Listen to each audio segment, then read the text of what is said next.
जय हिंद साथियों। मैं पारस सर आज आप लोगों के लिए पर्यावरण अध्ययन के मोस्ट इम्पोर्टेंट सिलेक्टेड क्वेश्चन लेकर आया हूँ, जो कि आपके एग्जाम पैटर्न पर हैं, जिन्हें यदि आप पढ़ते हैं तो निश्चित ही यहाँ से आपको एग्जाम में क्वेश्चन देखने को मिल जाएंगे। आप सभी लोग इस वीडियो को कंप्लीट देखें और आप कितने क्वेश्चन सही करते हैं वो भी हमें कमेंट बॉक्स में बताएं। तो पहला क्वेश्चन है, पारिस्थितिक तंत्र में उच्चतम पोषण स्तर प्राप्त है। ऑप्शन है शाकाहारी को, मांसाहारी को, अपघटक को या फिर सर्वाहारी को। देखिए यहाँ पर बात हुई है उच्चतम पोषण स्तर किसको प्राप्त है, तो भाई वो है सर्वाहारी को। सर्वाहारी कौन होता है? जो जीव शाकाहारी और मांसाहारी दोनों होते हैं उनको हम बोलते हैं सर्वाहारी। ठीक है, तो इस तरह से इनको क्या है, शाकाहारी भी पोषण मिलता है और मांसाहारी भी मिलता है, तो अर्थात इन्हें उच्चतम पोषण स्तर प्राप्त होता है। प्रश्न क्रमांक 2 पर आते हैं। भारत में जैव विविधता की दृष्टि से संतृप्त क्षेत्र निम्न में से कौन सा है? ऑप्शन है पूर्वी घाट, पश्चिमी घाट, थार का रेगिस्तान, बंगाल की खाड़ी। आप लोग अपना आंसर सिलेक्ट करें। तो देखिए यहाँ पर राइट आंसर हमारा है जो पश्चिमी घाट है, यह है जैव विविधता की दृष्टि से संतृप्त क्षेत्र है। पश्चिमी घाट ताप्ती नदी के मुहाने से लेकर कन्याकुमारी अंतर्गीय द्वीप तक 1600 किलोमीटर लंबे क्षेत्र में फैला हुआ है। ठीक है, चलिए प्रश्न क्रमांक 3 पर आते हैं। कार्बन डाइऑक्साइड के अलावा जलवायु परिवर्तन के लिए निम्नलिखित में से किस गैस की भूमिका है? Methane, nitrogen dioxide, sulphur dioxide, helium. आप लोग अपना आंसर सिलेक्ट करें, क्या होगा? तो यहाँ पर राइट आंसर हमारा है ऑप्शन ए, मीथेन जलवायु परिवर्तन के लिए महत्वपूर्ण भूमिका निभाता है। ठीक है, सबसे मुख्य निभाती है कार्बन डाइऑक्साइड और उसके बाद मीथेन। और जो मीथेन है ये लगभग 20% इसका योगदान रहता है जलवायु परिवर्तन में। ठीक है, मीथेन का केमिकल या रासायनिक सूत्र होता है CH4। प्रश्न क्रमांक 4 पर आते हैं और आप सभी से रिक्वेस्ट साथियों, वीडियो पसंद आता है वीडियो को लाइक करना, क्योंकि बहुत मेहनत कर रहा हूं आप लोगों के लिए। सारे नए नए क्वेश्चन आप लोगों के लिए ला रहा हूं, वो भी आपके सिलेबस के अनुसार। तो यहाँ कहा गया है संकटग्रस्त प्राणियों को अधोसूचित करने वाले रेड डाटा बुक के लिए कौन सी संस्था उत्तरदायी है? WWF, IUCN, WHO या फिर UNO। देखिए जो रेड डाटा बुक है जो संकटग्रस्त जीव जंतुओं से संबंधित रहती है, तो इस जो रेड डाटा बुक है इसको जारी कौन करता है? तो रेड डाटा बुक को जारी करता है IUCN। IUCN का मतलब क्या होता है? International union for conservation of nature. ठीक है, और IUCN की स्थापना की गई थी 1948 में और इसका मुख्यालय है स्विट्जरलैंड में। प्रश्न क्रमांक 5 पर आ जाते हैं। कहा गया है निम्नलिखित में से कौन सा रक्त के हीमोग्लोबिन के साथ अणु उत्क्रमणीय संश्लिष्ट बनाता है? ऑप्शन है कार्बन डाइऑक्साइड, शुद्ध नाइट्रोजन गैस, कार्बन मोनोऑक्साइड या फिर कार्बन डाइऑक्साइड और हीलियम गैस। तो देखिए जो कार्बन मोनोऑक्साइड है यह हीमोग्लोबिन के साथ अणु उत्क्रमणीय संश्लिष्ट बनाता है। ऑप्शन सी यहाँ पर राइट आंसर हमारा हो जाएगा।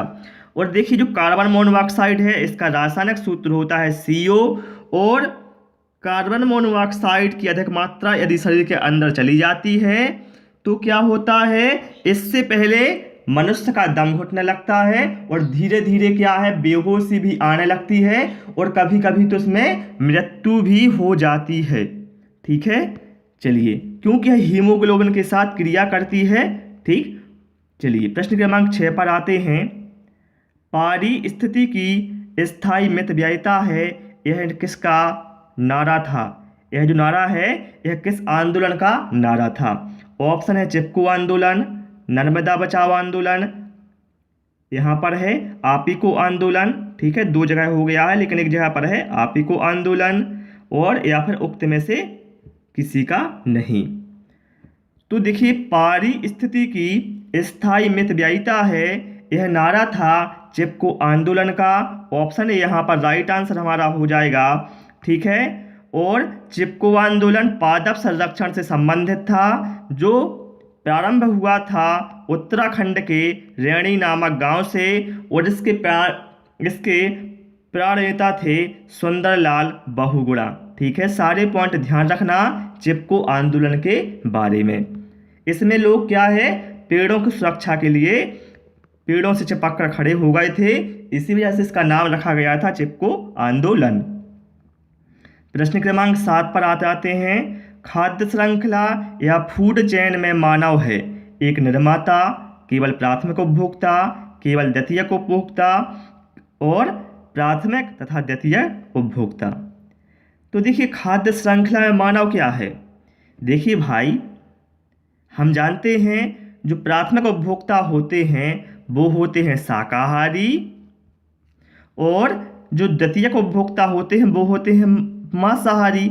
लेकिन जो मनुष्य है भैया वो शाकाहारी भी है और मांसाहारी भी है, अर्थात मनुष्य प्राथमिक उपभोक्ता भी है और द्वितीयक उपभोक्ता भी है।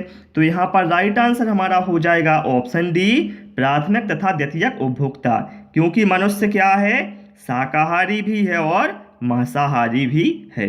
क्लियर। प्रश्न क्रमांक 8 पर आ जाते हैं। निम्नलिखित में से कौन सही सुमेलित नहीं है। अब बताएं यहाँ पर 4 ऑप्शन में से कौन सही सुमेलित नहीं है। आप लोग अपना आंसर सिलेक्ट करें जब तक मैं आगे बढ़ता हूँ। यदि आपको टाइम कम पड़े वीडियो को पुश कर लेना, फिर आप बताना इसका आंसर क्या होगा। विश्व पर्यावरण दिवस 5 जून को मनाया जाता है, बिल्कुल सही है। पृथ्वी दिवस 22 अप्रैल, बिल्कुल सही है। पृथ्वी दिवस 22 अप्रैल को मनाया जाता है और विश्व जल दिवस मनाया जाता है 22 मार्च को। ये दोनों पॉइंट ध्यान रखना। ओजोन दिवस मनाया जाता है 16 सितंबर को, बिल्कुल ठीक है। अब देखिए ऑप्शन सी में है तंबाकू निषेध दिवस 5 मई। तो भाई तंबाकू निषेध दिवस 5 मई को नहीं मनाया जाता है, ये मनाया जाता है 31 मार्च को। मतलब जो ऑप्शन सी है ये सही सुमेलित नहीं है, तो यही हमारा राइट आंसर हो जाएगा, ठीक है। और आपसे रिक्वेस्ट है, यदि आप नए हैं तो चैनल को सब्सक्राइब कर लेना, जिससे आपको आने वाले समय में और भी नए नए वीडियो मिलते रहेंगे। विश्व वन्यजीव दिवस मनाया जाता है 3 मार्च को, 22 मार्च को, 28 मार्च को या फिर 7 अप्रैल को। तो देखिए साथियों, विश्व वन्यजीव दिवस मनाया जाता है 3 मार्च को। ऑप्शन ए यहाँ पर राइट आंसर हमारा हो जाएगा। और ध्यान रखें इसके साथ साथ आप लोग 22 मार्च को विश्व जल दिवस मनाया जाता है, पूछा गया है एग्जाम में कई बार, नोट करते जाओ आप लोग इसको। विश्व जल दिवस 22 मार्च को, और 7 अप्रैल को मनाया जाता है विश्व स्वास्थ्य दिवस। ये सारे पॉइंट महत्वपूर्ण हैं, इसलिए आपको बता रहा हूँ, ठीक है। विश्व स्वास्थ्य दिवस 7 अप्रैल को। चलिए प्रश्न क्रमांक 10 पर आते हैं। स्वच्छ जल समुदाय में लैंटेक आवास का उदाहरण है। ऑप्शन है तालाब और दलदल, झरना और नदी, तालाब और नदी या फिर उपरोक्त सभी। अब देखिए भाई, यहाँ पर एक शब्द आया है लैंटेक आवास, तो आप लोग ध्यान रखना, कभी नहीं भूलना, लैंटेक आवास और लोटेक आवास, इन दोनों को ध्यान रखना। लैंटेक आवास क्या कहलाता है। लैंटेक आवास में क्या होता है, जो जल होता है वो स्थिर रहता है, मतलब जल बहता नहीं है, स्थिर रहता है, तो वो कहलाता है लैंटेक आवास। और लोटेक आवास में क्या है, जल बहता रहता है। जैसे लैंटेक आवास में क्या आ जाएगा, लैंटेक आवास में आ जाएगा तालाब, दलदल, झील, आर्द्र भूमि, क्योंकि इनमें जल क्या है, स्थिर है, तो वो लैंटेक आवास कहलाएंगे। और लोटेक आवास में क्या है, जल बहेगा, जैसे नदी, झरना, इनमें क्या है, जल बहता रहता है, तो ये आएंगे लोटेक आवास के अंतर्गत। तो बात हुई थी यहाँ पर लैंटेक आवास की। तो देखिए तालाब और दलदल में क्या है, जल स्थिर रहता है, अर्थात ये लैंटेक आवास का एग्जाम्पल होंगे। बाकी देखिए झरना और नदी क्या है, लोटेक आवास का होगा, ठीक है। इसमें नदी है तो ये लोटेक आवास है, तो बी और सी तो हो नहीं सकते। ठीक है, तो ऑप्शन ए यहाँ पर राइट आंसर हमारा हो गया होगा। मुझे उम्मीद है आप ये बिल्कुल अच्छे से समझ गए होंगे। तो साथियों, इसमें हमने केवल 10 क्वेश्चन ही इंक्लूड किए थे, लेकिन मैंने आपको बहुत अच्छी तरह से समझा दिए हैं 10 प्रश्न। यदि यहाँ से और प्रश्न बनेंगे तो आपको एग्जाम में उन्हें अवश्य करके आएंगे, इतना मुझे विश्वास है।